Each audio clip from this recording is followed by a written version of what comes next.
Crucial talks, trade negotiations between the United States and China continue in Washington as both sides try to hash out a deal. So, is a breakthrough on the horizon? Hello, I'm Anand Naidu, and this is The Heat.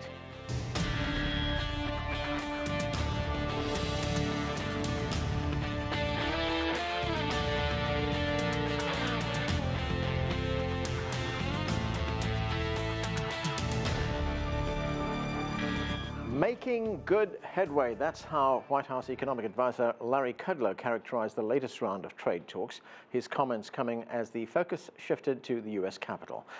That's Chinese Vice Premier Liu He arrived at the U.S. Trade Representative offices on Wednesday morning. He was greeted by Robert Lighthizer.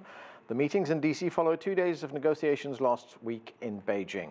As negotiations continue, what impact will they have on manufacturing in both China and the United States? For more, let's go now first to CGTN's White House correspondent, Nathan King. And Nathan, another round of talks. What's the latest? Optimism is the word that's being used here. In fact, I would say very optimistic. There is a feeling in the air that we may be very close after over a year of tit-for-tat tariffs. Remember, on $250 billion of Chinese imports at 10% and about $110 billion of US exports to China, that basically the consensus that Xi Jinping, the Chinese president, and US President Trump agreed to at the G20 summit back in December seems to be paying off. Now, I's have to be dotted, T's have to be crossed, but essentially it looks like a multi-year deal on purchases of more US products, but also guarantees on both sides about access to each other's economies. We often talk about US demands, but remember, China needs guarantees too. And the big question is whether these 2 or 3 days of talks can produce something. We are hearing talks of a possible White House meeting as early as tomorrow, so the optimism really pervasive here.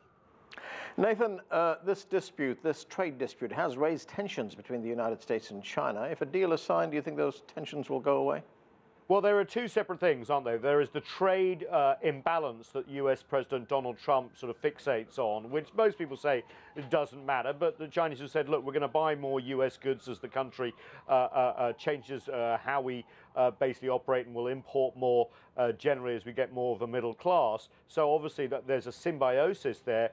But when it comes to the industries of tomorrow, and China, for example, leading the way in 5G, I say Huawei, is the US going to allow Chinese champions to act globally? That is a big question, considering what we've seen with Huawei. What happens when it comes to semiconductors, robots, all that sort of stuff? And that seems to be like a larger battle going forward. Whether this newfound sort of consensus going through it, if there is a trade deal, can lead to some sort of mechanism whereby you don't basically start imposing tariffs on each other, remains to be seen.